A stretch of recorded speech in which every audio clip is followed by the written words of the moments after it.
భూమ్యాకాశములను సృజించిన దేవునికి మహిమ కలుగునుగాక. ప్రియ స్నేహితులందరికీ దివ్య వాక్యోదయం. ఈనాటి పాఠ్యభాగము దానియేలు 4:31. రాజు నోట ఈ మాట ఉండగా ఆకాశము నుండి ఒక శబ్దము వచ్చెను. ఏదనగా, రాజగు నెబుకద్నెజరు, ఇదే నీకు ప్రకటన, నీ రాజ్యము నీ యొద్ద నుండి తొలగిపోయెను.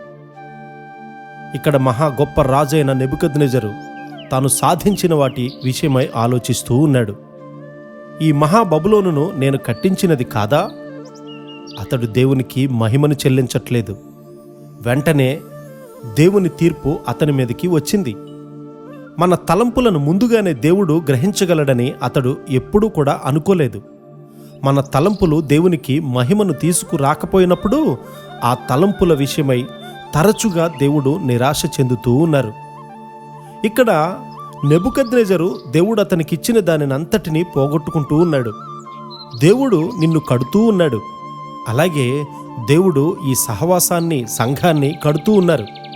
నేను దీనిని కట్టుచున్నాను అని మీలో ఎవరైనా, నేనైనా కూడా తలంచిన ఎడల దేవుడు ఈ సేవ నుండి తీసివేస్తాడు. బహుశా దేవుడు నీకు ఒక కుటుంబాన్ని ఇచ్చి ఉండవచ్చు. నేను దానిని కట్టుచున్నాను అని నీవు భావిస్తే దేవునిని నీవు తీసివేసి నేను అనే అంశము ప్రాధాన్యతలోకి వస్తుంది. అప్పుడు నీవు నీ కుటుంబాన్నే పోగొట్టుకుంటావు. జాగ్రత్త. ఓ నెబుకద్నెజరు, నీవు గర్విష్ఠుడవు అని దేవుడు చెప్తూ ఉన్నారు. బబులోనును అతని తలంపులే పైకి తీసుకువచ్చాయని అతడు అనుకుంటూ ఉన్నాడు. మొదటి ప్రపంచ యుద్ధంలో హిట్లర్ గారు బాగా గాయపడ్డాడు. ఒక బ్రిటిషు సైనికుడు తుపాకీని గురిపెట్టి అతనిని కాల్చి చంపాలని చూశాడు.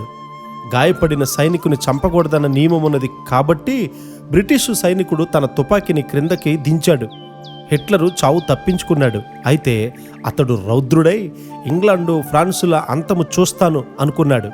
బ్రిటిషు ఆసుపత్రిలోనే చికిత్స పొందుతూ ఉన్నాడు. కానీ ఇంగ్లాండు దేశాన్ని నాశనం చేయాలని తలస్తూ ఉన్నాడు. దేవుడు అటువంటి తలంపులను వృద్ధిపరుస్తారా? కొన్ని తలంపులు నిర్మించగలవు, మరికొన్ని తలంపులు నాశనాన్ని చేయగలవు. మనకు గొప్ప దేవుడున్నాడు. ఆయన ఆలోచనలు సృజనాత్మకమైనవి. ఆయనను గూర్చి భయపడకుండా ఉందాం. దేవా, నీ తలంపులు ఎంత గొప్పవి! నాకు తలంపు పుట్టక మునిపే నీవు తెలుసుకుంటూ ఉన్నావు అని దావీదు గారు చెప్తూ ఉన్నారు కదా. ఇది ఎంత ఆశీర్వాదకరము! మన పెదవులు మాటలు పలుకకముందే అవి దేవునికి తెలుసు. ప్రతి మాట ఒక తలంపుగా ఆరంభం అవుతుంది. మన ఆలోచనలు ఆయన వైపు పోవులాగు దేవుడే మనకు సహాయము చేయునుగాక. ఆమెన్.